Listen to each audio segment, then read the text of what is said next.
Bab 991. Dengan sebuah teriakan, sebuah pedang yang terbuat dari cahaya muncul di tangan Sean. Memposisikan tubuhnya dekat dengan tanah, dia menerjang pangkal paha Jonathan seperti macan tutul yang lincah. Cahaya keemasan menyeruak saat Jonathan mengacungkan handbell perunggu misterius itu, membuatnya melayang di atas kepalanya dan melemparkan penghalang cahaya keemasan di sekelilingnya. Namun, tidak peduli seberapa kokohnya lonceng perunggu itu tetaplah hanya sebuah kondensasi energi spiritual.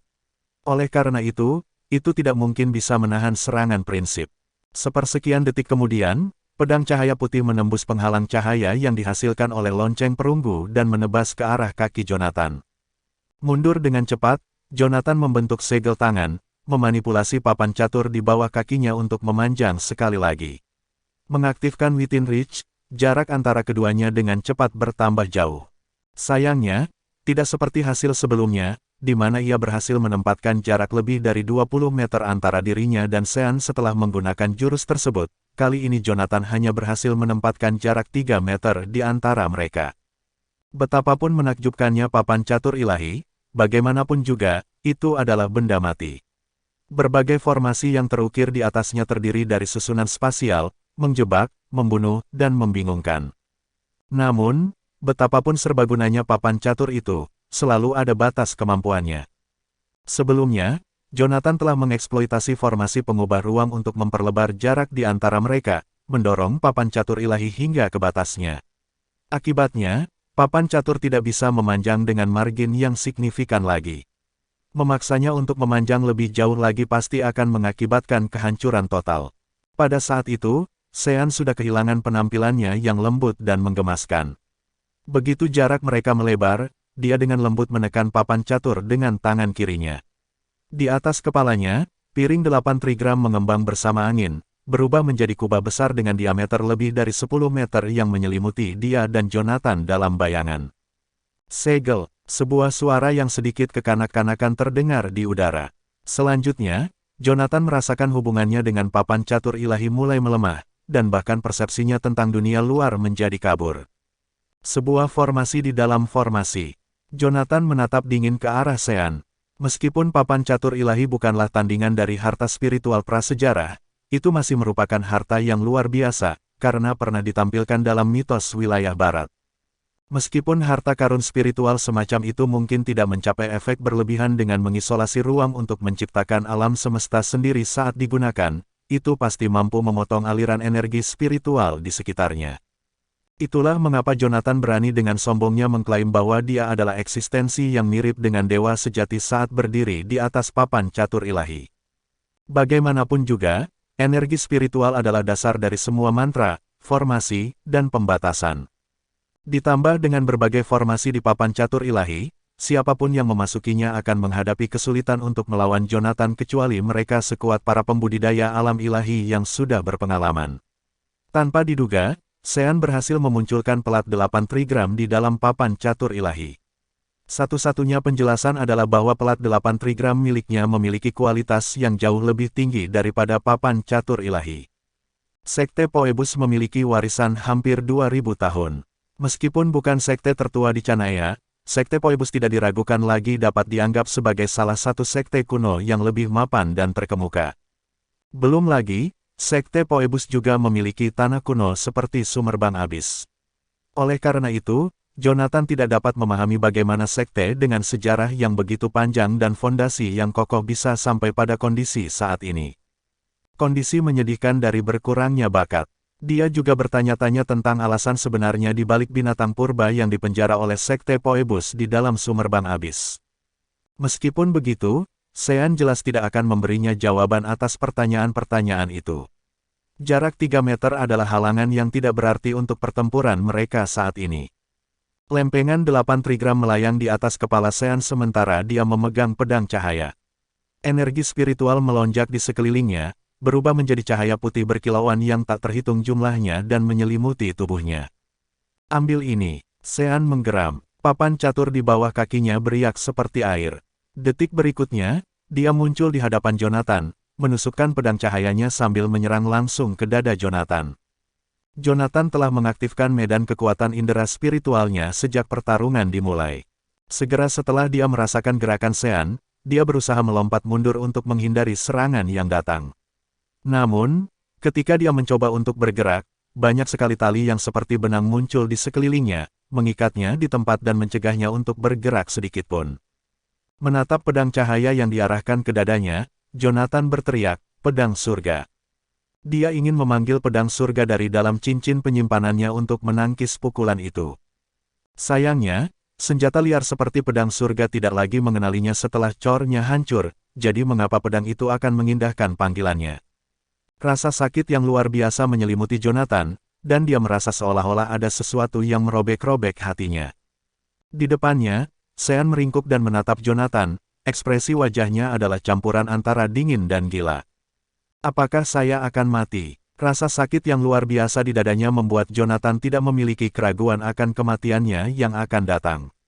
Dia tidak pernah berpikir bahwa setelah bertahun-tahun bertahan di medan perang yang tak terhitung jumlahnya, dia pada akhirnya akan menemui ajalnya di tangan seorang anak yang bahkan belum berusia 10 tahun. Dunia kultivator memang seperti itu. Kebangkitan seorang jenius seringkali membutuhkan kejatuhan jenius lain sebagai batu loncatan. Apakah kali ini giliran saya untuk menjadi batu loncatan? Saat merenungkan pemikiran itu, Jonathan tiba-tiba melihat kemenangan di mata Sean menghilang sebelum digantikan oleh kengerian. Mengikuti tatapan Sean, Jonathan menatap ke arah dadanya. Pemandangan yang menyambutnya bahkan mengguncang dirinya sampai ke intinya. Ternyata rasa sakit yang luar biasa di dadanya tidak disebabkan oleh pedang ringan Sean.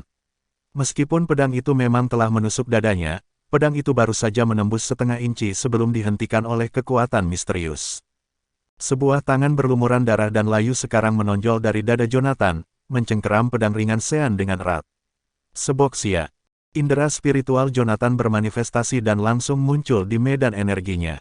Di tengah pusaran air di medan energinya, peti mati besar itu telah terbuka, memperlihatkan celah selebar 1 kaki. Dari celah yang gelap gulita itu, sebuah tangan yang menyerupai ranting kering muncul. Namun, di dalam medan energi, tangan itu hilang, seolah-olah terpotong oleh pisau di pergelangan tangan.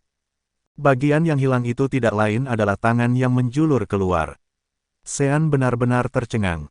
Dia berani menghadapi Jonathan, seorang kultivator alam dewa, dengan tingkat kultivasi alam unggul fase lanjutannya hanya karena dia mengetahui kehancuran cor Jonathan. Meskipun hal itu adalah rahasia kantor Asura yang dijaga ketat, Sean, bagaimanapun juga, adalah murid nominal Jonathan, belum lagi dia baru berusia 7 tahun.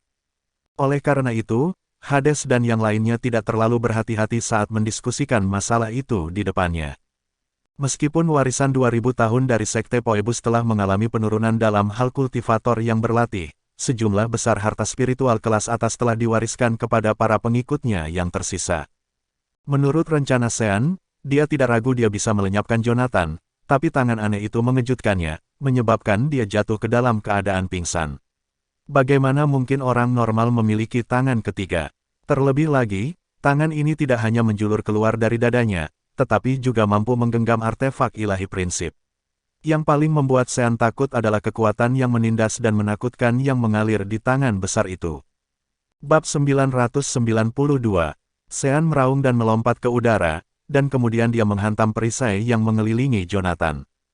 Dia akan menarik pedang cahaya itu kembali, tapi saat dia mencoba menariknya, kekuatan lawan melepaskannya, dan dia terbang mundur dan jatuh di atas lembaran cahaya di atas papan catur ilahi. Mereka tidak dapat menahan kekuatan artefak ilahi prinsip. Tidak peduli seberapa kuat orang-orang ini. Mereka sudah ditakdirkan. Sean terjatuh dan mencibir pada musuhnya, tapi kemudian rahangnya turun, membentuk huruf O yang lucu. Tangan yang muncul di dada Jonathan memegang pedang cahaya putih. Sean melihat pedang cahaya di tangannya, tapi hanya ada gagangnya saja. Mustahil, biksu itu memekik seperti baru saja melihat hantu. Ini adalah artefak dewa prinsip. Tidak mungkin ada orang yang bisa mematahkannya, dan dengan satu tangan, apalagi dengan satu tangan. Ketakutan mencengkeram hatinya, dan Sean terhuyung-huyung ke belakang, bersandar pada lembaran cahaya papan catur ilahi. Untuk sesaat, dia lupa untuk berlari. Tangan kurus dan kurus yang muncul dari dada Jonathan memegang sebuah pedang, dan pedang itu dengan cepat kehilangan warnanya. Tangan itu kemudian mengencangkan genggamannya dan mematahkan pedang itu menjadi beberapa bagian. Kenapa kau tidak melancarkan serangan lebih cepat dengan kemampuan seperti itu, Seboxia? Jonathan berujar, sedikit tidak puas. Seboxia, di dalam peti mati, menjawab dengan dingin, kau pikir mudah melakukan ini? Aku harus membayar mahal untuk itu. Aku tidak akan membantu, tapi karena aku ingin kau mencuri hati kaisar untukku, aku tidak bisa membiarkanmu mati di sini.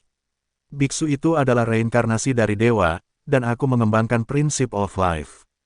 Itu adalah penghitung yang sempurna untuk orang-orang seperti dia. Baiklah, itu sudah cukup penjelasannya. Cepat dan akhiri pertarungan ini, desak Seboxia. Jonathan mencibir, si bodoh ini seharusnya tetap tinggal di Gunung Sumerbang, tapi dia malah datang ke Tai Haven bersamaku. Aku tidak tahu apa yang dia lakukan, tapi dia pasti merencanakan sesuatu. Dan makhluk tua di ladang eliksirku juga merencanakan sesuatu. Misi untuk menemukan jantung kaisar adalah sesuatu yang baru diketahui Jonathan setelah dia bertemu ke sana di Remdik. Sekarang setelah dia memiliki informasi ini, dia tahu Seboxia tidak hanya mencoba melanjutkan perjalanannya. Ada alasan yang lebih besar baginya untuk tinggal di tubuh Jonathan. Sekarang kedua rubah licik ini telah bertemu, saya bisa menggunakannya untuk saling melemahkan dan menghemat energi. Jonathan mengubah segel tangannya sedikit. Dia mengucapkan mantranya, menghentakkan kakinya, dan berteriak, Zerofikasi. Sebuah gelombang vita yang sangat besar muncul dari kakinya dan menghantam papan catur ilahi. Papan catur yang besar dan sangat besar itu dengan cepat berubah menjadi semakin kecil. Dalam sekejap, papan catur itu menjadi sesuatu yang berukuran 5 meter. Saat itu juga, Sean dibawa maju ke tempat Jonathan berdiri. Formasi jebakan, Sean berteriak. Tangan di dada Jonathan menunjuk ke depan, dan semuanya menjadi hening seolah-olah waktu itu sendiri telah berhenti. Sebuah riak menyebar di sekitar Jonathan. Di dalam peti mati, Seboxia berbicara, suaranya terdengar dekat dan jauh di saat yang bersamaan. Dengan prinsip of life, aku akan menurunkan murka surga. Bubarlah.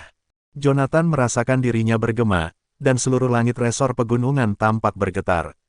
Suara Seboxia bergemuruh di udara seperti guntur. Semua orang di resor gunung merasakan semacam energi yang berputar di sekitar mereka. Itu adalah mata prinsip surgawi yang sedang memeriksa mereka. Seboxia bersembunyi di dalam peti mati. Dia telah menghabiskan banyak energi hanya untuk menghentikan artefak ilahi prinsip. Jika dia membunuh Sean sendiri, dia akan jatuh ke dalam tidur nyenyak lainnya. Namun, Seboxia memiliki cara lain untuk membantu Jonathan. Jika dia tidak bisa membunuh Sean sendiri, dia bisa menyuruh prinsip surgawi untuk turun dan memeriksa tempat itu sendiri. Dengan prinsip of life, Seboxia memanggil prinsip surgawi untuk memeriksa tempat ini untuk mencari jejaknya. Dari seseorang yang seharusnya sudah mati. Yang harus dilakukan Seboxia adalah melesat kembali ke dalam peti mati, dan dia bisa menjauhkan auranya dari mata Heavenly Princip yang mengintip. Tanpa target untuk dicari, Heavenly Princip akan mulai memeriksa area sekitarnya. Heavenly Princip tidak bisa merasakan reinkarnasi dewa karena ia tidak pernah repot-repot memeriksa secara menyeluruh. Jika ia mencoba melihat lebih dekat, ia akan melihat banyak reinkarnasi yang berkeliaran. Sean bisa berlarian tanpa rasa khawatir hampir sepanjang waktu, tapi jika Heavenly Princip mengetahui keberadaannya, dia akan dihukum. Saat Heavenly Princip turun ke atas mereka, tangan di dada Jonathan menghilang, dan peti mati di ladang eliksirnya terkunci rapat, menjauhkan diri dari pengintaian. Jonathan merasakan gelombang energi mengalir ke seluruh tubuhnya seperti hembusan angin yang mencium pipinya. Pada saat itu juga, ia dapat merasakan ada sesuatu yang mengawasinya dengan seksama, melihat semua rahasianya. Seperti disambar petir, mata Sean terbelalak, dan dia berdiri membatu. Dia menatap Jonathan dengan tidak percaya. Mustahil. Saya telah menghabiskan 1 abad hanya untuk bereinkarnasi dan menemukan cara untuk memahami Great Princip. Aku tidak boleh jatuh di sini. Sialan kau, Jonathan. Kau merusak rencana besar Sekte Phoebusku. Sialan kau, mati kau. Aku akan membunuhmu meskipun itu hal terakhir yang kulakukan. Sean meraung dan mengeluarkan beberapa harta karun spiritual yang bersinar seperti batu permata, dan dia melemparkan semuanya ke arah Jonathan. Astaga! Jonathan mengutuk dan dengan cepat membuat beberapa segel tangan. Dia memperluas papan catur ilahi hingga area maksimumnya dan menutupi Kilian dan Layla, lalu dia membawa mereka dan berlari melalui bawah tanah. Lepaskan aku. Terkejut dengan pelarian yang tiba-tiba melalui bawah tanah yang gelap, Kilian berteriak. Jonathan membekap mulut bocah itu dengan Vita. "Jangan bergerak jika kamu ingin hidup," teriaknya dengan angkuh. Sean hampir menjadi gila. Prinsip surgawi akan menghancurkan Vitanya, dan melalui itu, menghancurkannya. Semua senjata spiritual yang dia lemparkan barusan adalah artefak ilahi prinsip terbaik. Semuanya adalah harta karun dari Sekte Phoebus. Satu pun cukup berharga untuk menjadi item inti dari sekte, namun mereka dibuang seperti sampah yang tidak berharga. Di bawah ancaman kematian dan keputusasaan, Sean mengaktifkan formasi pembalikan, mencoba meledakkan benda-benda itu dan membunuh Jonathan dalam prosesnya. Harta karun spiritual ini memiliki kekuatan bom kecil jika diledakkan, dan ledakan lebih dari selusin di antaranya cukup untuk meratakan semua yang ada dalam radius 100 meter.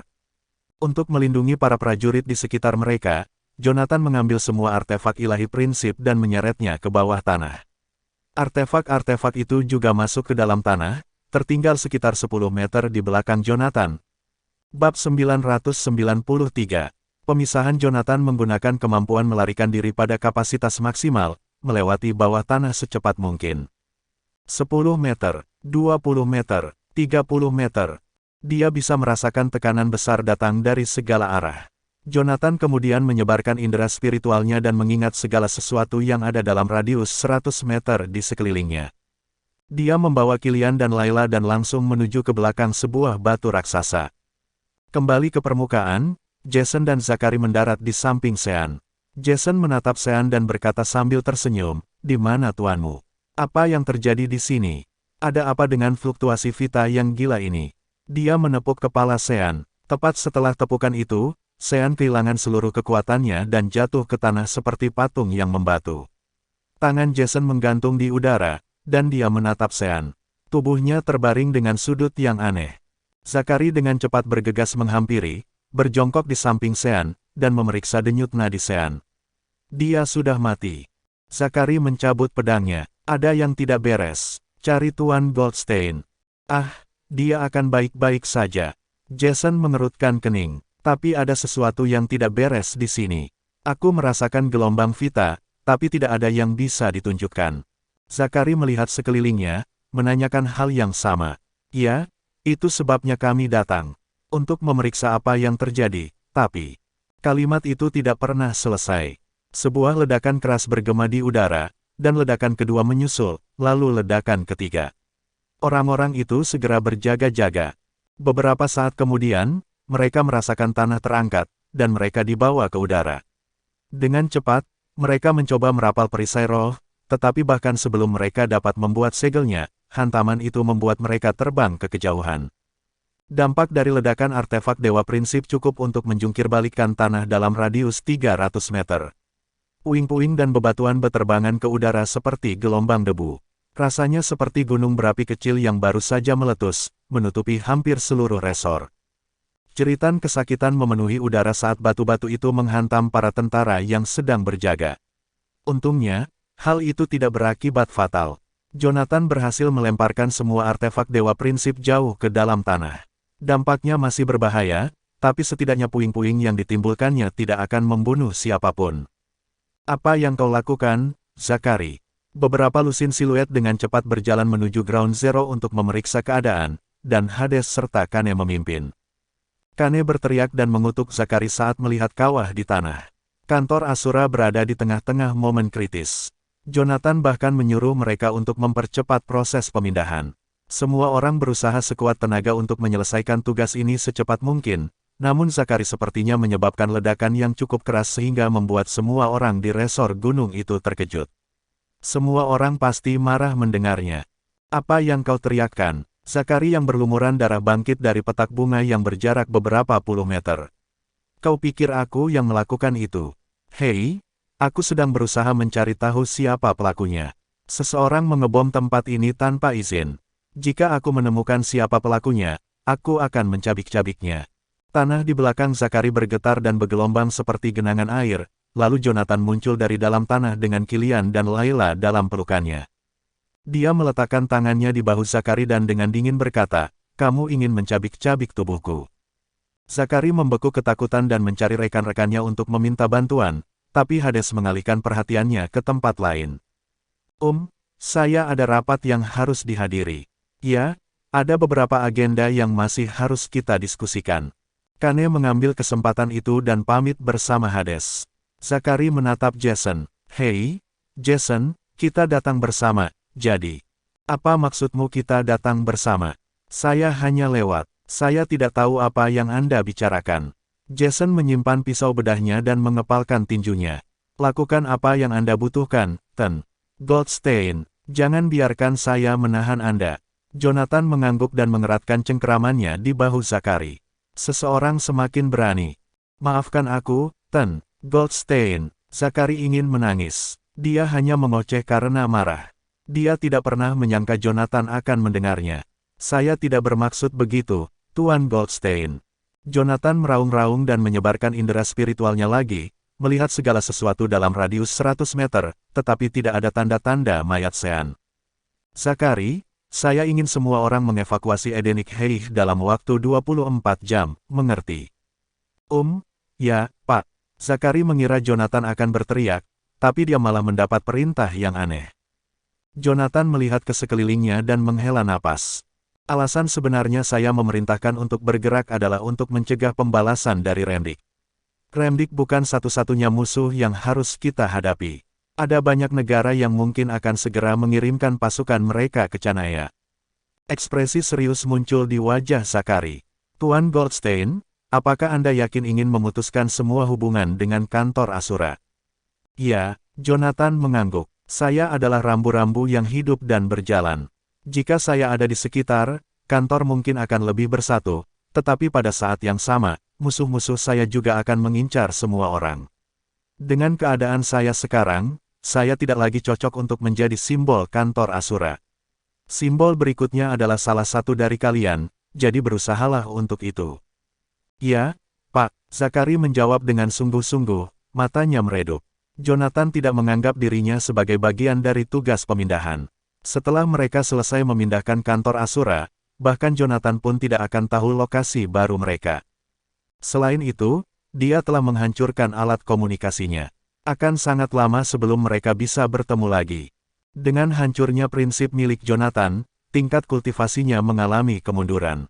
Dengan banyaknya musuh yang dia miliki di luar sana, mungkin ini adalah kali terakhir mereka bertemu satu sama lain. Tuan Goldstein. Zachary menatap Jonathan dan memaksakan senyum. Pasukan penjaga akan selalu setia kepadamu. Dimanapun Anda berada, hubungi kami, dan kami akan datang.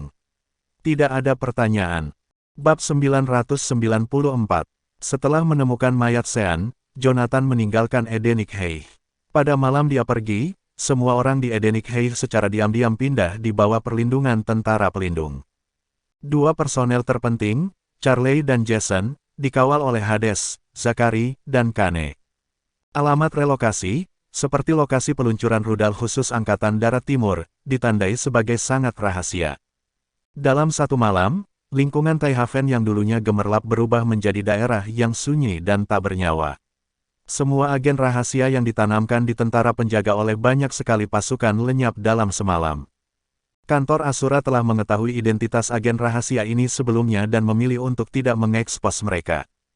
Lagi pula, mata-mata yang diketahui jauh lebih aman daripada mata-mata yang tersembunyi.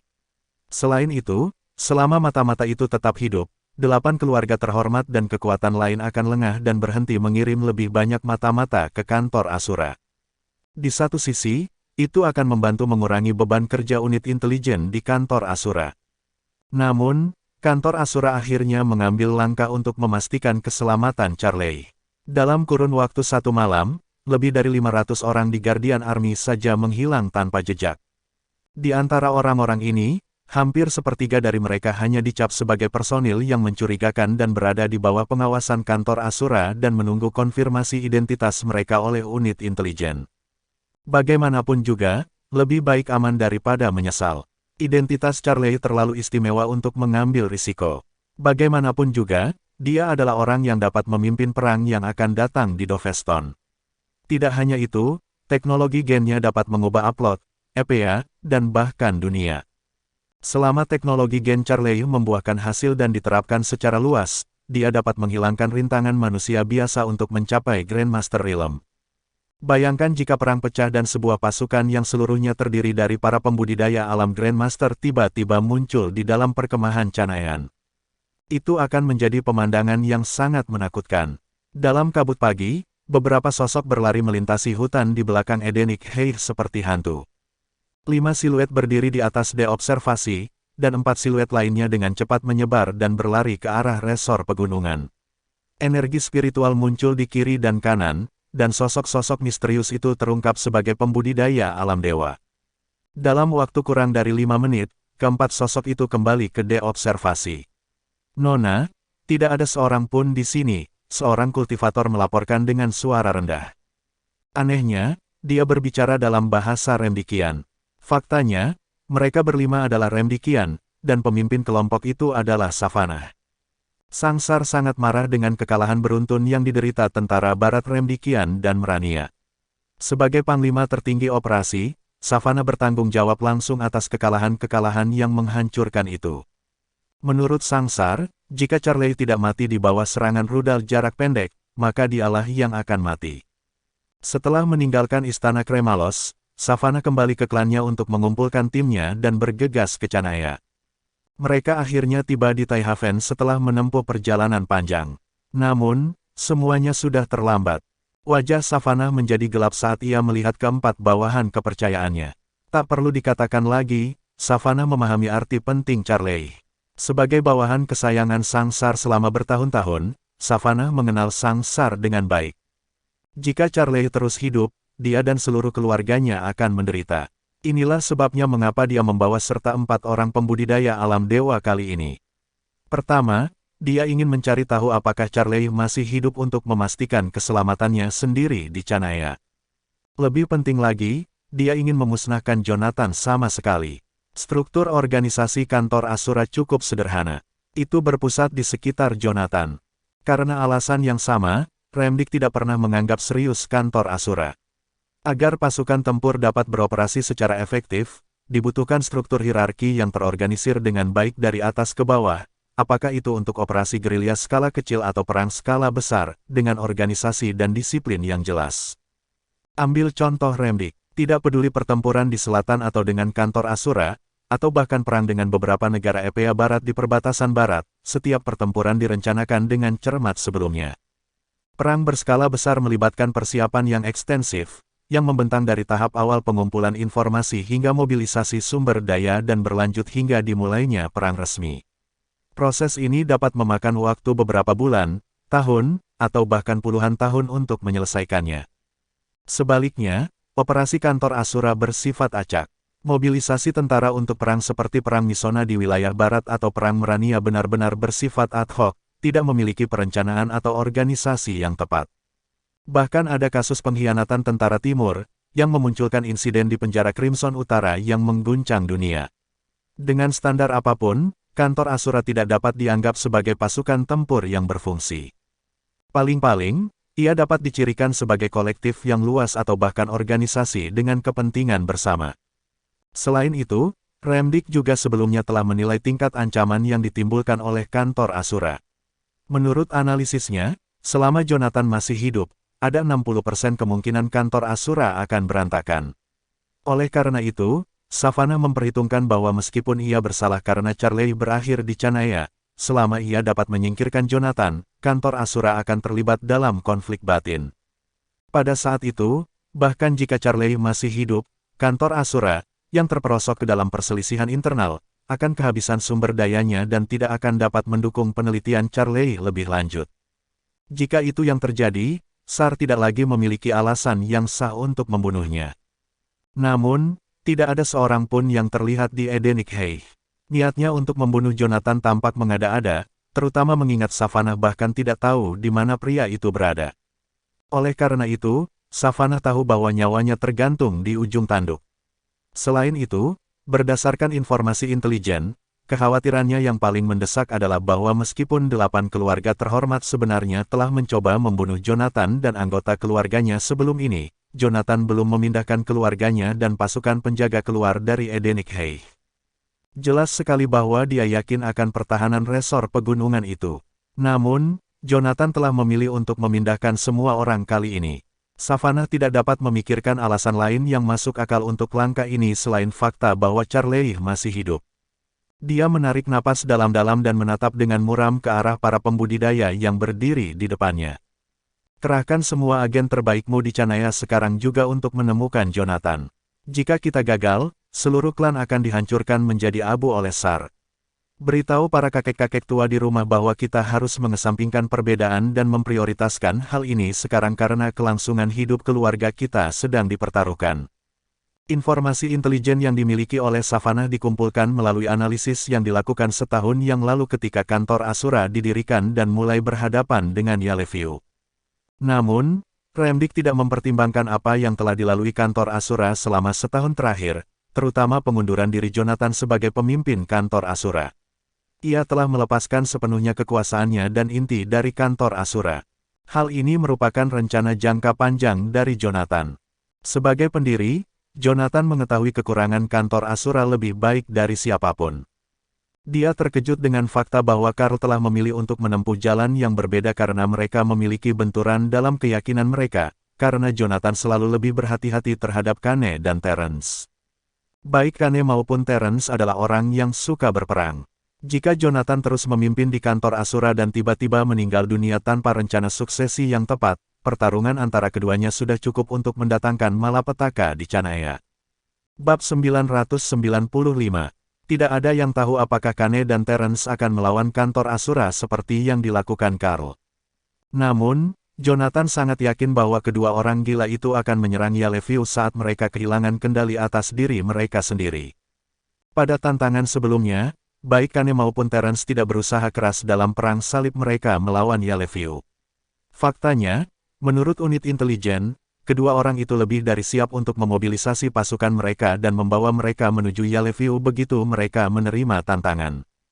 Jika Jonathan bersedia, keduanya akan mengirim pasukan mereka yang terdiri dari 400.000 orang ke Yaleviu. Meskipun tentara mereka bukan tandingan pasukan Yaleviu, baik tentara timur kantor Asura maupun Legiun Yalegard akan bereaksi. Ketika itu terjadi, itu tidak akan menjadi pertempuran yang sederhana. Seluruh Canaya akan mengalami kekacauan. Dengan dukungan dari keluarga Osborn, Jonathan dapat turun tahta dan tetap bertindak sebagai pencegah terhadap Kane dan Terence. Bahkan pengerahan pasukan dari Southern Army ke Doveston oleh Hades baru-baru ini dan perintah kepada pasukan Susona untuk berbaris ke Merania adalah upaya untuk meningkatkan rasa memiliki kedua orang itu kepada Jonathan sehingga mereka akan merasa nyaman dengan kantor Asura. Jonathan memperkirakan bahwa taktik Hades akan membuat kedua orang itu mendengarkan permintaannya dalam waktu tidak lebih dari 6 bulan. Hanya ada 2 orang yang terlibat dalam skema itu. Salah satunya adalah Jonathan, dan yang lainnya adalah Hades. Dengan demikian, rencana Savannah tidak akan berhasil meskipun Jonathan terbunuh. Satu-satunya cara untuk memusnahkan kantor Asura adalah pertarungan langsung. Berita tentang pengunduran diri Jonathan dan kantor Asura sampai ke seluruh Canaya dalam waktu 3 jam.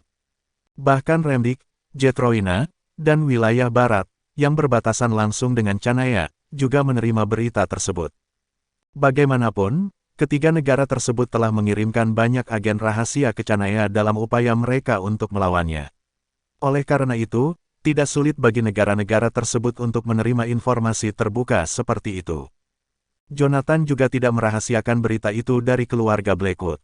Tampaknya kantor Asura telah merilis berita itu dengan sengaja. Tidak ada yang bisa mengerti mengapa Jonathan memutuskan untuk melakukan itu. Kantor Asura adalah organisasi militer yang kuat dengan hampir 2 juta tentara.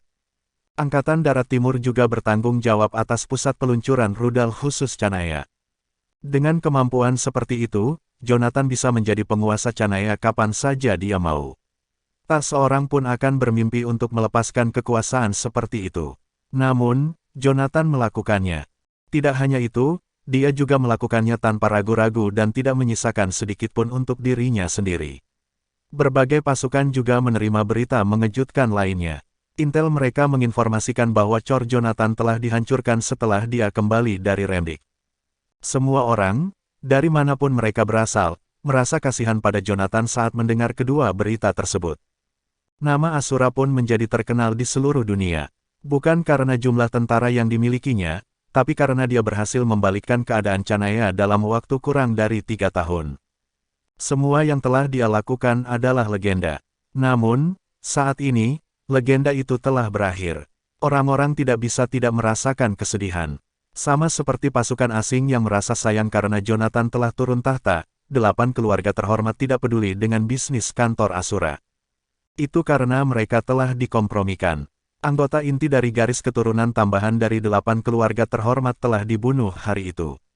Lebih dari 10 dari mereka telah tewas dalam waktu kurang dari setengah hari. Awalnya, mereka mengira bahwa salah satu keluarga terhormat lainnya akan mengejar mereka, jadi mereka dengan cepat mengumpulkan diri untuk melawan. Namun, mereka mengetahui kebenarannya setelah keluarga Listen menangkap salah satu pembunuhnya. Mereka masuk dalam daftar pembunuh bayaran. 8 keluarga terhormat tersebut telah bekerja sama dengan Dark Web untuk waktu yang lama. Sebagai salah satu pelanggan terbesar Dark Web, mereka selalu menjadi pihak yang memburu orang lain, tidak pernah sebaliknya. Melakukan hal itu tidak ada bedanya dengan merayu kematian tanpa alasan yang jelas. Sayangnya, mereka masuk dalam daftar buruan Dark Web, dan yang lebih buruk lagi, ada 3.000 orang yang masuk dalam daftar tersebut. Ke-3.000 dari mereka adalah manusia tanpa tingkat kultivasi, tetapi mereka juga merupakan pemimpin inti dari garis keturunan tambahan dari keluarga terhormat. Para pemimpin utama dapat berkonsentrasi pada budidaya mereka dan memiliki sumber daya yang tak terhitung jumlahnya karena perlindungan yang diberikan oleh para pemimpin tersebut. Begitu orang-orang itu dimusnahkan, para leluhur utama seperti jenderal tanpa pasukan.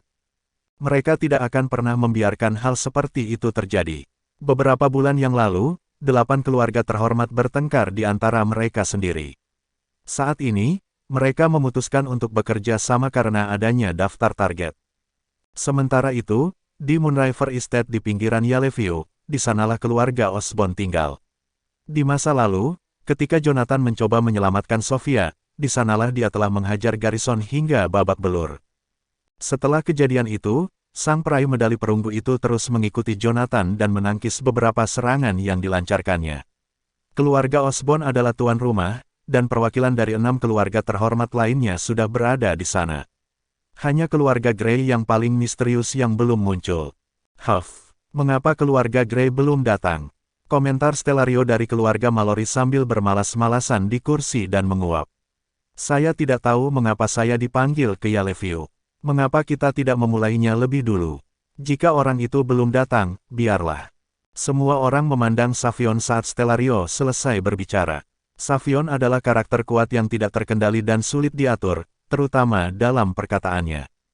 Ketika dia berada di sisi yang sama dengan Jonathan di Remdik, dia membuat Jonathan kesal sehingga Jonathan hampir menyerangnya. Selain itu, Savion tidak menyukai Stellario saat pertama kali melihatnya. Ketika dia mendengar komentar Stellario, dia meletakkan cangkirnya dan tertawa kecil. Kamu berasal dari keluarga Mallory. Kenapa kamu berbicara dan berpakaian seperti berasal dari tempat lain? Cek, bukankah keluarga Mallory memiliki pakaian yang layak? Kau benar-benar orang yang bodoh, dan aku merasa sangat jijik padamu. Jika kamu tidak bisa menunggu, pergilah keluar dan bermainlah. Sialan kau. Stellario kemudian melompat dan melemparkan belati ke arah Savion. Ding! Sebuah tombak perak melesat tepat waktu dan mengenai belati tersebut. Belati itu kemudian terbang kembali ke pemiliknya. Stellario dengan cepat mengubah energi spiritualnya menjadi sebuah lengan dan menangkap senjata itu. Dia mencibir saat melihat Sirius menarik tombaknya. Sirius, aku peringatkan kau. Aku akan membunuhmu sekarang juga. Bab 996. Aku rasa tidak. Sirius menatap Stellario dengan tatapan dingin dan menambahkan, aku tidak mengerti. Keluarga Mallory memiliki banyak pembudidaya. Kenapa mereka mengirim orang sombong yang kekanak-kanakan sepertimu? Sekarang, di Chanaya, ada banyak hal yang mengharuskan 8 keluarga berkumpul. Kita semua adalah perwakilan dari keluarga terhormat. Kamu hanya mengaduk-aduknya dengan sifat pemarahmu itu. Sambil mendengarkan Sirius berbicara, Stellario sudah menyilangkan jari-jarinya di tangan kirinya dan bersiap-siap untuk merapal mantra. Brengsek kau, beraninya kau, aku akan. Stellario. Sebelum Stellario sempat menyelesaikan kalimatnya, Winston, yang duduk di sebelah Stellario, berdiri dan memegang bahu Stellario.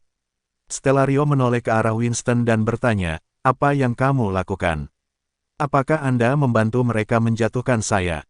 Kathleen duduk di sebelah Winston, dan dia mengenakan gaun bulu. Sambil tersenyum, dia berkata, Winston tidak menjatuhkanmu. Dia memintamu untuk menenangkan diri. Kemarilah, Stellario, biarkan aku memelukmu. Ingatlah untuk apa kita di sini hari ini. Ada 3.000 orang dalam daftar hadiah, dan satu nyawa bernilai 1 juta. Itu 3 miliar. Apa kau ingin keluarga Mallory punah? Stellario menatap bibir merah Kathleen dan melirik semua orang yang ada di sekitarnya sebelum mengurungkan niatnya untuk membunuh dan merosot ke kursinya tanpa ragu-ragu. Keluarga Mallory tidak berdarah dingin seperti kalian semua. Semua anggota keluarga Mallory adalah sama. Sementara itu, ada seorang pria bertubuh tegap yang duduk di sebelah Sirius. Pria itu adalah Cody Wells, tetua keempat keluarga Wells. Selama insiden di Remdik, satu-satunya orang dari 8 keluarga terhormat yang meninggal adalah Morris dari keluarga Wells. Oleh karena itu, keluarga Wells memiliki perwakilan yang berbeda kali ini, dan itu adalah Cody. Cody mendengus dingin dan menatap Stellario, Kathleen, dan Winston dengan jijik. Sepertinya keluarga Mallory, keluarga Henderson, dan keluarga Leeson benar-benar keluarga yang kompak. Aku ingin tahu apakah keluarga Leeson telah memberitahu kalian tentang petunjuk yang mereka temukan di Delisgar Ridge. Cody sangat belak-belakan dengan kata-katanya, dan segera setelah kata-kata itu terlontar, semua orang mengalihkan perhatian mereka ke arah Winston. Ada total 4 hal yang menjadi perhatian ke-8 keluarga terhormat itu pada saat yang bersamaan. Mereka semua prihatin dengan perang antara Canaya dan Remdik, situasi kantor Asura, dan anggota garis keturunan tambahan mereka yang dibunuh. Yang keempat adalah masalah yang tidak ada hubungannya dengan Jonathan, dan itu adalah fakta bahwa Joshua Whiteley telah muncul di Delisgar Ridge. Joshua, yang memegang harta rahasia keluarga Whiteley, adalah target bersama dari 8 keluarga terhormat. Sebelumnya, keluarga Leeson menemukan Joshua, tetapi mereka kehilangannya. Untuk membalaskan dendam para muridnya, keluarga Leeson memberitahu ke-7 keluarga terhormat lainnya tentang kejadian tersebut. Pada saat itu, setidaknya ada 8 orang kultivator alam dewa dan lebih dari 200 orang kultivator alam suci yang mencari di Delisgar Ridge. Namun, tidak satupun dari mereka dapat menemukan jejak Joshua. Bagaimanapun, Delisgar Ridge adalah hutan purba terbesar di Doveston. Bahkan bagi beberapa ratus orang, mencari Joshua seperti mencari jarum di tumpukan jerami. Namun, menurut analisis yang dilakukan oleh keluarga lainnya, mereka yakin bahwa Joshua memiliki alasan khusus untuk memasuki Delisgar Ridge. Jika tidak, dia bisa dengan mudah pergi ke Adrunit jika ingin melarikan diri. Dengan begitu, ke-8 keluarga terhormat itu tidak akan bisa melakukan apapun terhadapnya. Dengan kata lain, ada sesuatu yang membuat Joshua tetap berada di Delisgar Ridge. Keluarga Leeson berasal dari Doveston, jadi hanya mereka yang tahu apa yang menahan Joshua di sana. Eva, yang duduk di seberang Winston, sedang bermain dengan sebuah batu giok yang diukir berbentuk binatang di tangannya. Keluarga Saladai adalah keluarga terkuat di antara 8 keluarga terhormat. Tanpa mengangkat kepalanya, Eva berkata, Winston, jangan bilang kamu tidak tahu apa-apa tentang ini. Keluarga Leeson telah berada di Doveston selama lebih dari 1.500 tahun. Delisgar Ridge selalu menjadi halaman belakang keluarga Leeson. Pada dasarnya, kalian tahu tempat itu seperti punggung tangan kalian. Tidakkah sebaiknya Anda memberitahu kami mengapa Joshua pergi ke Delisgar Ridge? Dengan tangan di saku, Winston melirik Eva dan menjawab, tak satu pun dari kalian yang akan mempercayai saya, bukan? Mengapa kalian tidak mengirim lebih banyak orang ke Delisgar Ridge? Setelah kalian menangkap Joshua, kalian harus membantu keluarga Leeson dengan menanyakan apa yang dia lakukan di sana. Semua orang yang hadir mencemooh ketika mendengar apa yang dikatakan Winston.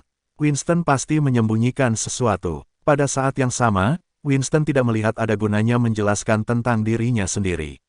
Tidak mungkin saya bisa menjelaskannya secara menyeluruh. Bahkan, ketika Quintus memberitahu 8 keluarga terhormat tentang hal itu, dia berharap semua orang dapat membantu mencari tahu mengapa Joshua memasuki Delisgar Ridge. Apapun itu pasti sesuatu yang sangat berharga. Bagaimanapun juga, Joshua bersedia mengambil risiko diburu oleh 8 keluarga terhormat. Tepat ketika keheningan terjadi, Eva tiba-tiba berbalik ke arah pintu masuk Moonriver Estate. Kurang dari 1 detik kemudian, semua orang merasakan sesuatu juga, dan mereka dengan cepat mengikutinya. Mereka semua sedang duduk di taman di halaman dalam Moonriver Estate, dan ada sebuah pintu kecil yang berjarak sekitar 30 meter dari mereka. Di sana, semua orang melihat seorang pemuda berkacamata dan tas ransel berjalan melewati pintu. Permisi, apakah kalian perwakilan dari 7 keluarga terhormat? Saya Caleb Gray dari keluarga Gray, kata pemuda itu. Ketika perwakilan dari 7 keluarga terhormat melihat betapa cerianya Caleb, mereka bingung. Perwakilan dari keluarga Gray setampan saya. Stellario bangkit berdiri dan tertawa. Mendengar itu, Eva mencemooh dengan dingin. Oh, tolonglah, pemuda itu ceria sementara kamu seorang preman.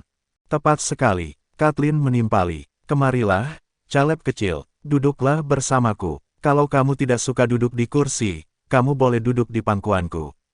Winston tidak bisa menahan diri untuk tidak menoleh ke arah Kathleen saat mendengar itu. Meskipun keluarga kami sekarang bersekutu, saya masih sulit menerima sikapnya. Dengan mengingat hal itu, Winston memalingkan muka setelah bergumam dalam hati, sungguh wanita yang genit.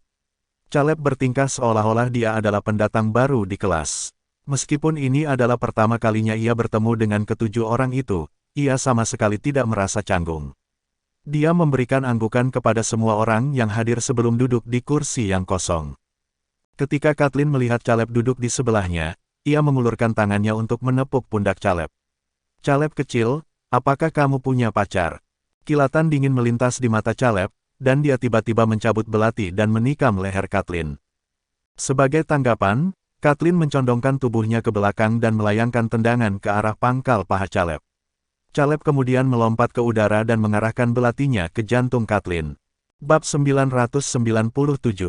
Sial. Kathleen menjentikkan pergelangan tangannya. Sebuah kipas seukuran telapak tangan muncul di tangannya, dan dia menggunakannya untuk menangkis belati. Sambil membungkuk ke belakang, dia menopang dirinya sendiri dengan meletakkan satu tangan di tanah. Meskipun gaunnya tebal, sosoknya yang anggun terlihat. Ia memegang kipas tipis di tangan lainnya untuk menangkis belati Caleb. Meskipun belati itu tajam, namun dengan mudah ditangkis. Caleb kecil, mengapa kamu memaksaku untuk berpose memalukan seperti itu saat pertemuan pertama kita? Kathleen bertanya sambil tersenyum. Sebelum Kathleen sempat berdiri, Caleb tanpa ragu mengayunkan belatinya ke bagian bawah tubuhnya.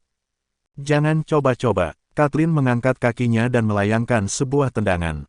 Ada pisau dengan kilatan hijau di antara jari-jari kakinya saat dia mengirimkan tendangan ke arah pangkal paha Caleb. Sebagai tanggapan, Caleb mengangkat kakinya, dan sebuah perisai tiba-tiba muncul di pergelangan tangannya. Dia kemudian menggunakan perisai itu untuk menangkis serangan Kathleen. Dentang, pisau yang dilemparkan Kathleen terlempar, dan dia segera mundur ke belakang. Dengan tatapannya yang dingin, Caleb menatap Kathleen dan berkata, "Aku tidak suka disentuh. Jika kamu berani bergerak lagi, aku akan mengabaikan aliansi ini dan membunuhmu." Meskipun nada bicara Caleb tenang saat mengatakannya, yang lain segera menjadi waspada terhadapnya.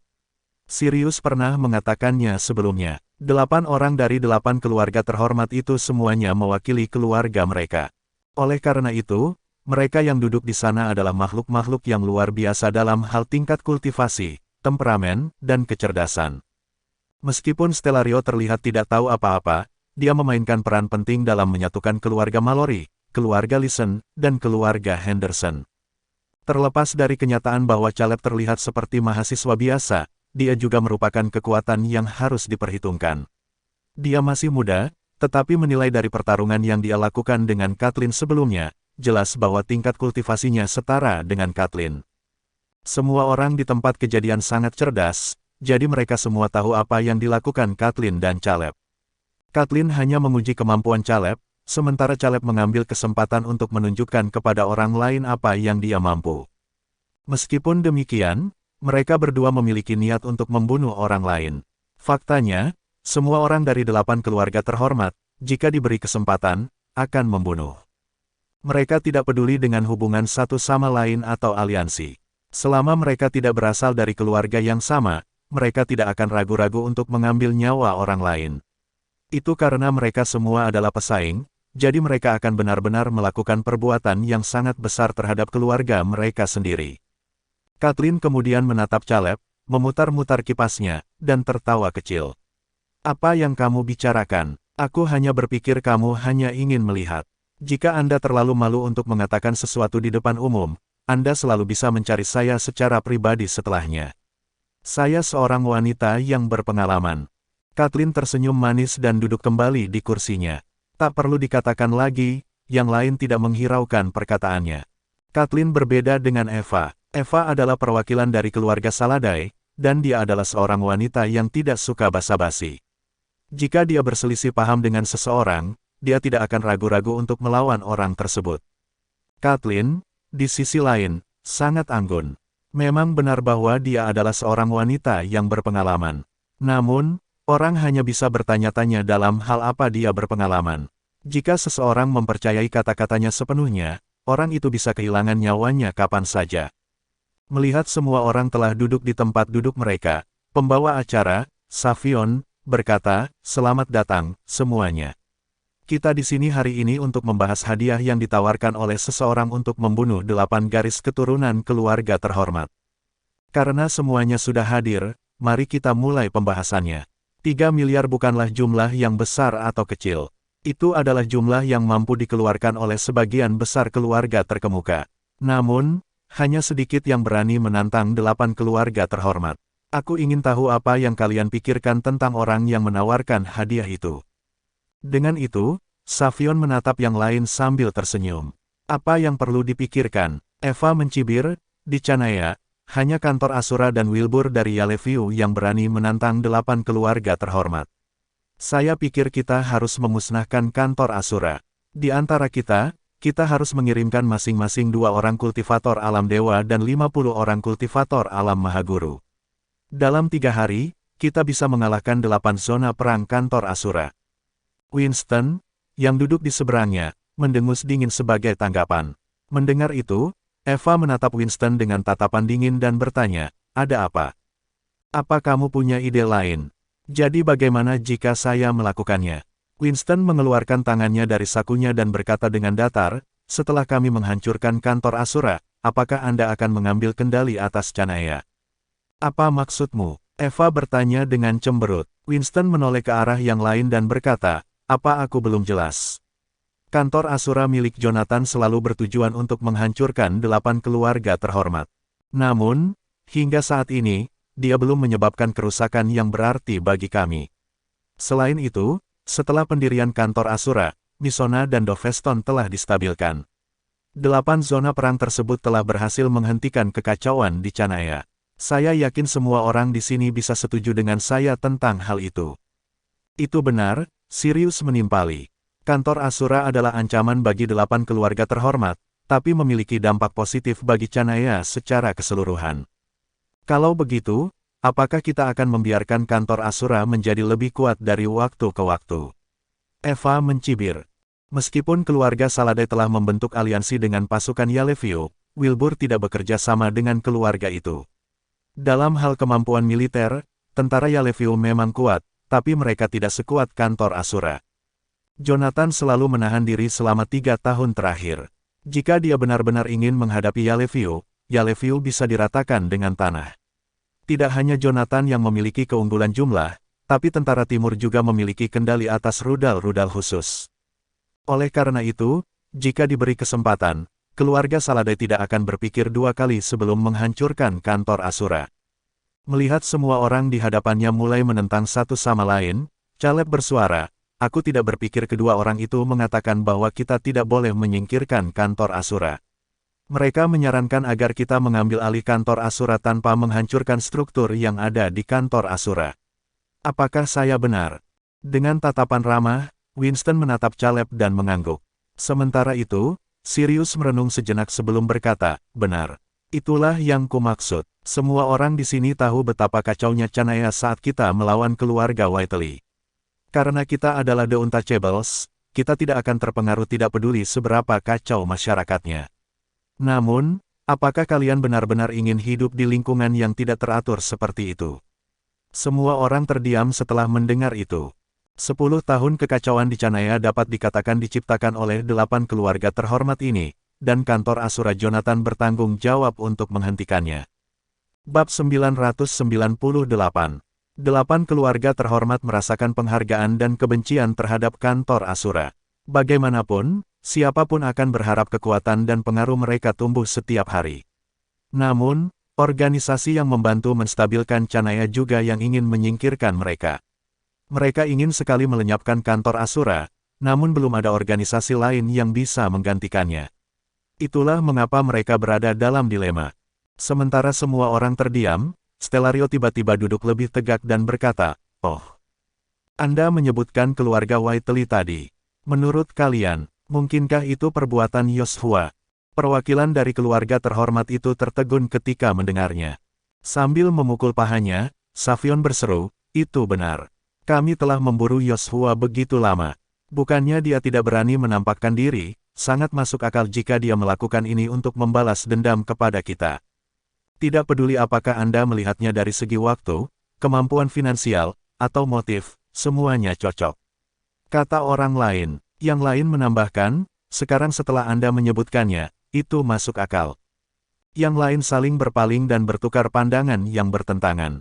Bagi mereka, Yoshua selalu menjadi pecundang yang nyaris tidak bisa bersembunyi dari 8 keluarga, jadi mereka tidak pernah mempertimbangkan kemungkinan bahwa dia bisa menjadi pelakunya. Namun, pernyataan Stellario membuat mereka semakin yakin bahwa terlepas dari motif atau aspek lainnya, sepertinya Yoshua lebih bertanggung jawab atas hadiah itu daripada Jonathan. Sialan, anak nakal itu pasti dalang di baliknya.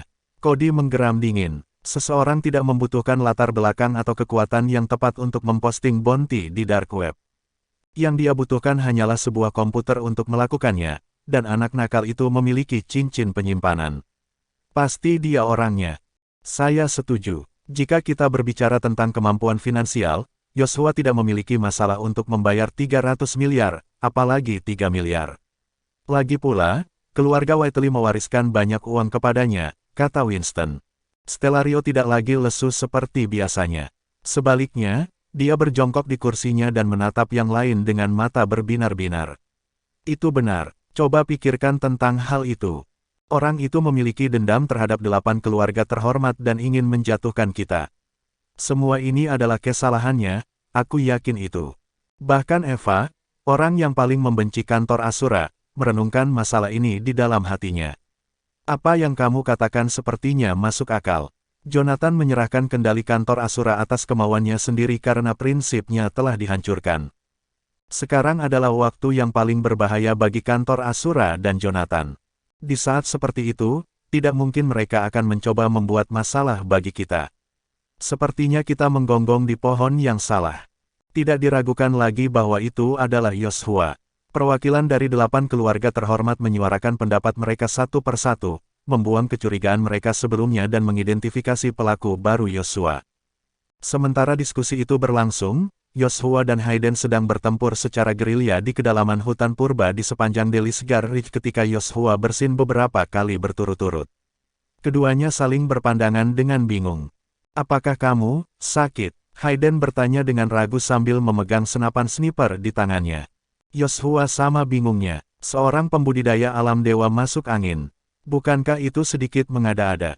Faktanya, itu tidak hanya berlaku untuk kultivator alam dewa. Itu berlaku untuk siapa saja yang telah mencapai alam superior dan di atas yang tubuhnya telah menerima makanan dari energi spiritual untuk waktu yang lama. Bahkan jika orang itu duduk di luar di tengah musim dingin tanpa sehelai pakaian pun, mustahil bagi mereka untuk jatuh sakit. Oleh karena itu, bersin-bersin Yoshua yang tiba-tiba membuat mereka bingung. Yoshua mengusap hidungnya dan menjawab dengan bingung, "Saya tidak tahu. Mungkinkah saya alergi terhadap sesuatu?" Hayden berbalik dan melihat sekeliling mereka. Mereka berada jauh di dalam hutan yang lebat, dan selain tanah yang tertutup salju, satu-satunya yang mengelilingi mereka adalah pepohonan tua. Itu konyol. Di sekeliling kita hanya ada pohon pinus dan salju, jadi apa yang membuatmu alergi? Tidak mungkin saya, bukan. Yoshua memutar matanya ke arah Hayden sebagai tanggapan. Pada awalnya, pria ini berhasil mempertahankan sikap tenang dan menyendiri. Sekarang setelah kami menghabiskan lebih banyak waktu bersama, saya pikir saya akhirnya mengetahui temperamennya. Dia orang yang sangat lucu. Terlepas dari sudut pandangnya terhadap suatu masalah atau sikapnya sehari-hari, ia tidak memiliki keraguan atau prinsip apapun. Dia sangat santai. Saya tidak tahu bagaimana orang seperti dia bisa menjadi seorang kultivator alam dewa. Tiba-tiba, Yoshua mengerutkan alisnya. Katakanlah, apakah menurutmu itu karena seseorang berbicara buruk tentang aku? Hayden terkekeh. Berbicara buruk tentangmu. 8 keluarga terhormat sudah lama ingin menghajarmu, jadi kenapa aku tidak pernah melihatmu bersin seperti ini sebelumnya? Kau ada benarnya, jawab Yoshua sambil mengangguk. Ah, lupakan saja. Mari kita tidak usah khawatir tentang itu dan keluar dari tempat ini dulu. Orang-orang itu melakukan pencarian lebih sering. Kita harus terus menuju ke utara. Kita akan memutuskan langkah selanjutnya setelah kita menyeberangi perbatasan Kremdik. Hayden segera menghampiri Yoshua. Apa-apaan ini? Kau tidak sedang mencoba untuk mempermainkanku, kan? Keluargaku mempertaruhkan segalanya padamu. Apa kau yakin bisa menemukan benda yang kau cari? Jangan khawatir, jawab Yoshua sambil tertawa. Kemudian, dia merentangkan kedua tangannya ke samping dan mulai berlari ke arah utara. Di belakangnya, Hayden menggumamkan sesuatu dengan murung sebelum mengikutinya. Pada saat itu, Yoshua tidak menyadari bahwa seseorang telah menaruh hadiah 3 miliar di kepalanya. Sementara itu, Jonathan sudah tiba di Drieso.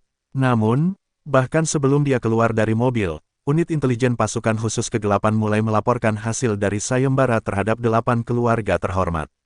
89 juta dari total hadiah telah diklaim, yang membuat Jonathan sangat gembira. Jumlah itu berarti kematian 89 anggota inti dari garis keturunan keluarga terhormat, dan jumlahnya terus meningkat. Itulah yang dia harapkan. Sedangkan untuk daftar 3.000 target, dia memiliki rencananya sendiri.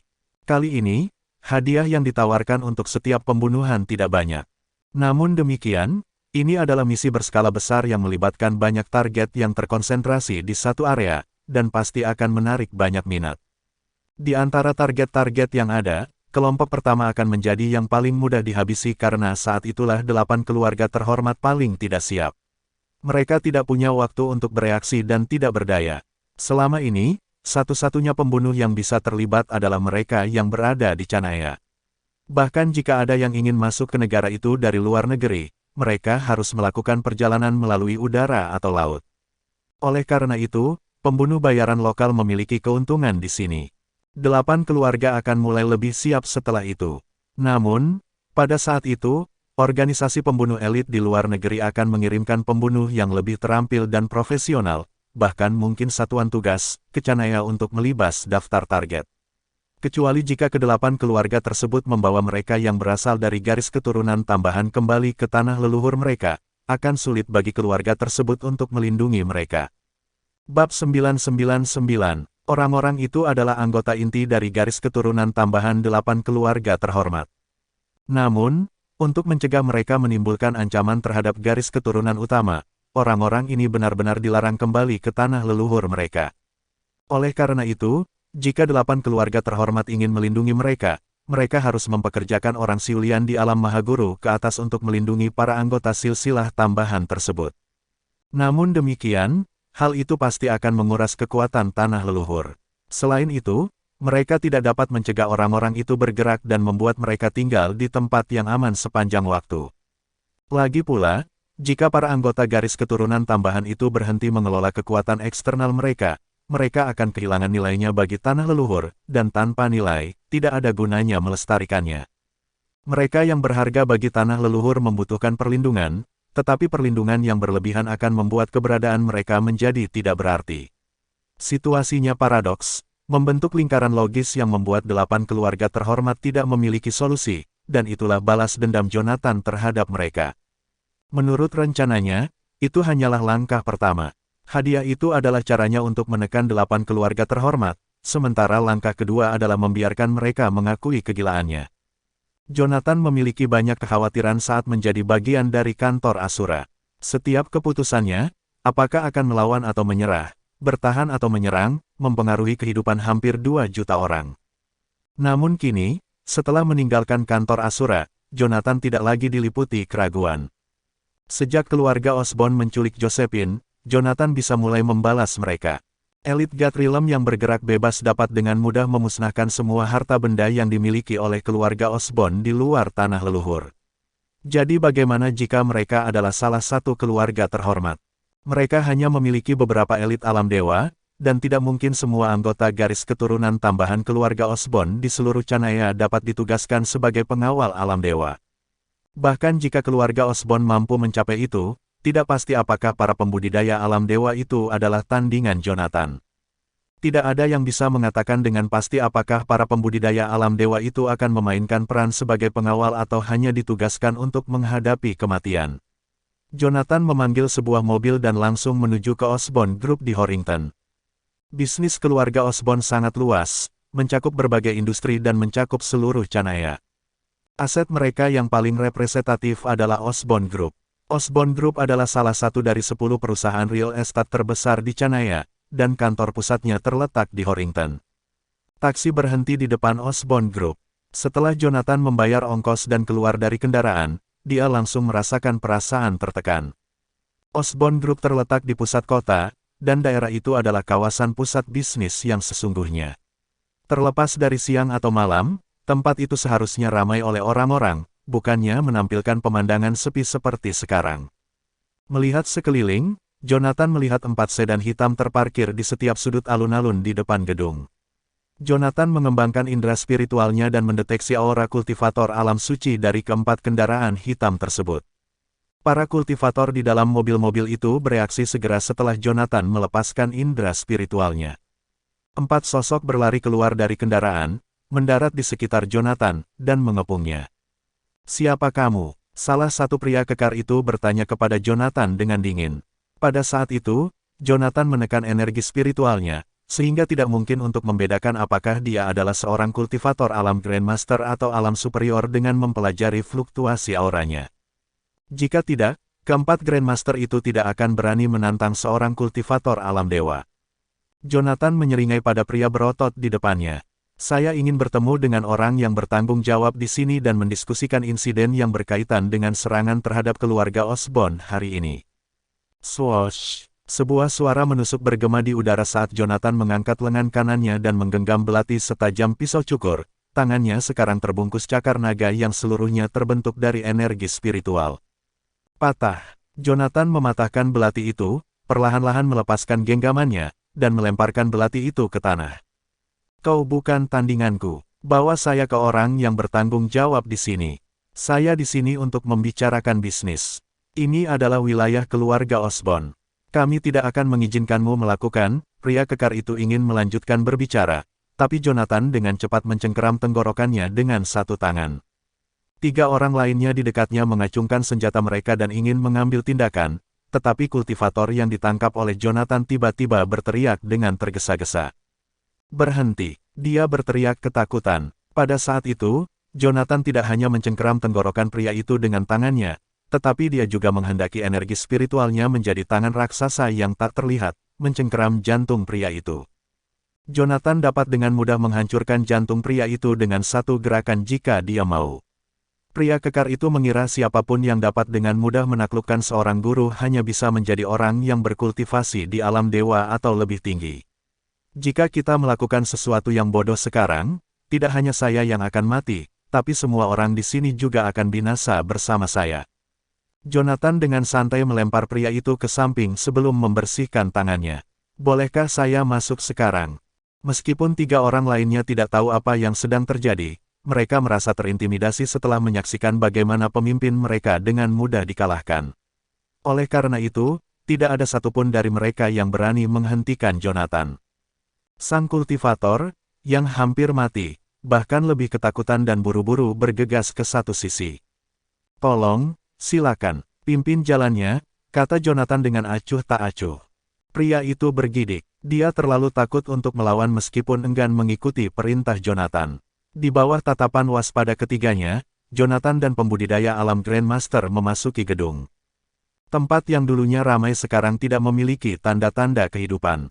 3 anggota inti Osborn Group telah dibunuh sehari sebelumnya, masing-masing dibunuh dengan tembakan, racun, atau kecelakaan mobil. Ketiga korban mengalami kematian yang mengerikan. Karyawan biasa Osborn Group lainnya tidak memahami kebenaran yang tersembunyi dan hanya berpikir bahwa keluarga Osborn telah menyinggung perasaan beberapa orang.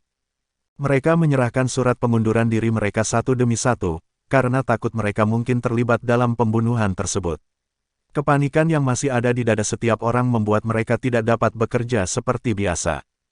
Oleh karena itu, keluarga Osborn memutuskan untuk memberikan cuti kepada semua anggota staf mereka yang bekerja di gedung tersebut, dengan harapan dapat menunggu krisis untuk saat ini.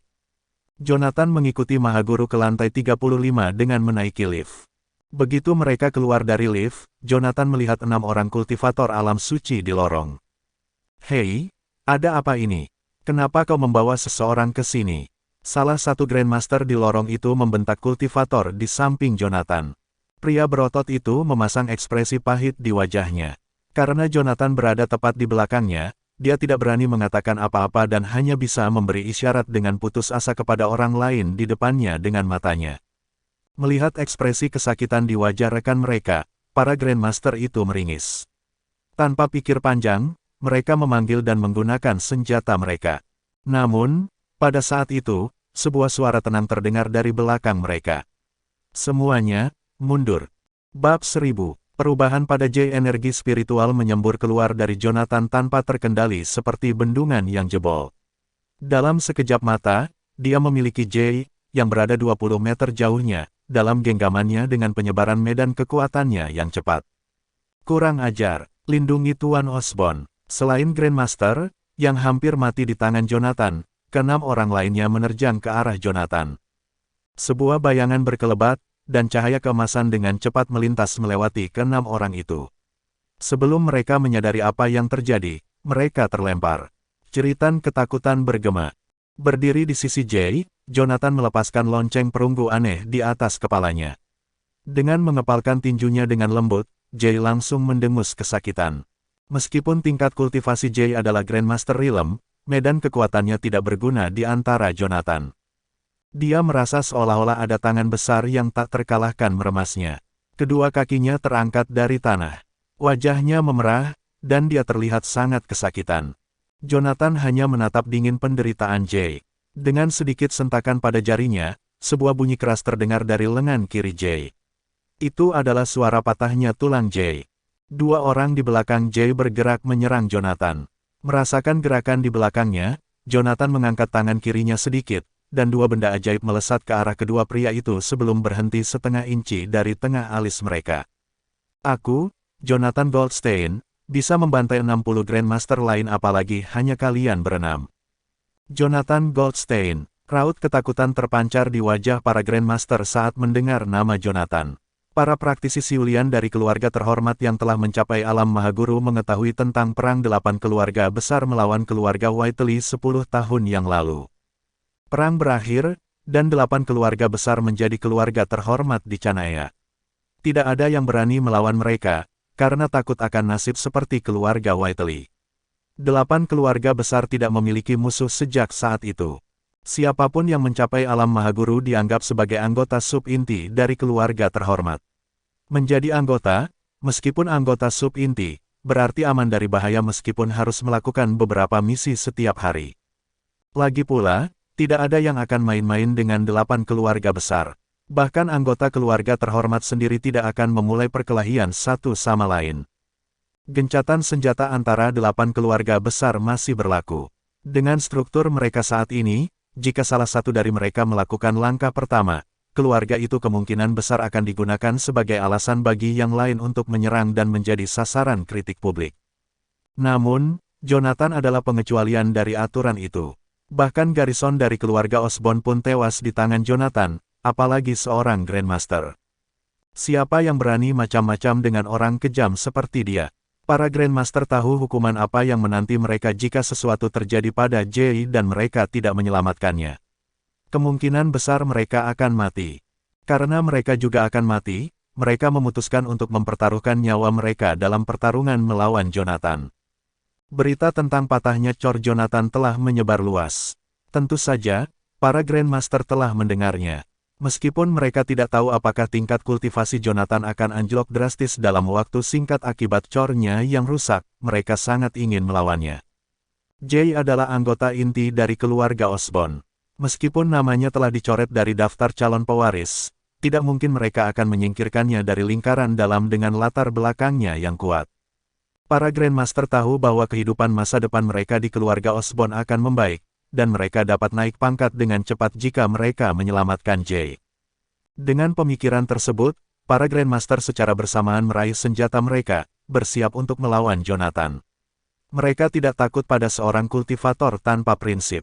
Jonathan hanya memiliki energi spiritual yang lebih besar daripada yang lain. Dengan keunggulan jumlah, mereka pikir mereka akan keluar sebagai pemenang. Namun, pada saat itu, Jay telah mengetahui niat mereka dan berteriak, "Saya bilang berhenti. Saya akan membunuh siapapun yang berani menyelamatkan saya, tidak peduli saya hidup atau mati." Semua Grandmaster menghentikan gerakan mereka saat mendengar peringatan Jay. Tidak hanya para kultivator dari keluarga Osborn yang tertegun, bahkan Jonathan pun bingung. Melihat Jay, dia tertawa kecil. "Lihat apa yang kita miliki di sini." Tuan Osborn, yang melarikan diri beberapa hari yang lalu di Yellowview, hanya peduli dengan hidupnya, bertindak keras hari ini. "Benarkah?" Jay mendengus sambil mengertakkan gigi sebelum mengakui, "Jonathan, saya akui saya meremehkan keluarga Goldstein saat itu di Yellowview." "Tunggu, tidak, bukan keluarga Goldstein. Kami telah meremehkanmu, Jonathan." "Apakah sekarang?" Jonathan tertawa. "Kalian yang berasal dari keluarga terhormat seharusnya tahu kehebatanku. Kalau tidak, mengapa kalian berani menculik Josephine? Awalnya aku datang ke sini hari ini untuk mendiskusikan sesuatu dengan keluarga Osborn, tapi sekarang aku berubah pikiran. Aku ingin membalaskan dendam Bibi Sofia terlebih dahulu. Kamu harus mati." Energi spiritual Jonathan melonjak saat dia berniat untuk menekan Jay sampai mati. Namun, ketika Jay memuntahkan seteguk darah, dia berteriak, "Kau tidak adil, Jonathan Goldstein." Jonathan mengendurkan tekanan spiritualnya dan menatap Jay dengan tatapan penasaran. "Tidak adil, Jay Osborn, Anda hampir membunuh bibi saya, jadi saya akan mengambil nyawa Anda sekarang. Di mana letak ketidakadilannya?" Huff. Wajah Jay mengernyit menahan rasa sakit. "Tentu saja, kamu tidak adil. Aku hanya menyakiti bibimu. Aku tidak membunuhnya. Tidak masuk akal jika kau membunuhku." Jonathan hampir tertawa karena kemarahan yang membara di dalam dirinya mendengar alasan Jay. "Satu-satunya alasan Bibi Sofia tidak mati adalah karena aku pergi ke Summerbang untuk mencari obatnya. Apa hubungannya dia masih hidup dengan dia?" Namun, ketangguhan Jay menyentuh Jonathan. "Orang ini tidak melawan sama sekali karena saya menangkapnya dengan energi spiritual saya. Bahkan jika tubuh seorang kultivator jauh lebih tangguh daripada tubuh orang biasa, saya yakin itu masih menyakitkan karena mengalami tekanan yang menghancurkan. Namun, dia bahkan tidak mengeluarkan suara sampai sekarang. Mengesampingkan kualitasnya yang lain, daya tahannya saja sudah mencengangkan. Dengan temperamen seperti itu, dia tidak akan melakukan sesuatu seperti melarikan diri. Namun terakhir kali di Yellowview." Saat memikirkan hal itu, Jonathan menilai kembali pria yang hampir seumuran dengannya. "Karena kamu pikir aku tidak masuk akal, katakan padaku solusi yang masuk akal." Jay menatap Jonathan sambil tersenyum. "Mudah saja, lukai aku sampai aku berakhir dengan luka yang sama seperti bibimu. Jika aku mati, itu berarti itulah takdirku, dan jika aku selamat, mari kita lanjutkan diskusi kita." Jay mengayunkan pandangannya ke para pembudidaya lainnya dari keluarga Osborn. "Kalian semua menunduk dan menungguku. Bahkan jika saya mati hari ini, tidak ada satupun dari kalian yang akan menghentikan kepergian Tuan Goldstein. Saya akan membunuh siapapun yang menentang perintah saya. Tapi, Osborn, tak satupun dari Grandmaster yang berani pergi meskipun ada perintahnya. Bukankah dia mempermainkan nyawanya dengan menyerahkannya pada Jonathan? Pastinya, Tuan Osborn tidak akan membiarkan kita hidup jika kita pergi sekarang. Apakah kalian tidak mendengarku? Apakah kata-kataku tidak berharga sekarang karena aku bukan calon ahli waris?" Bersambung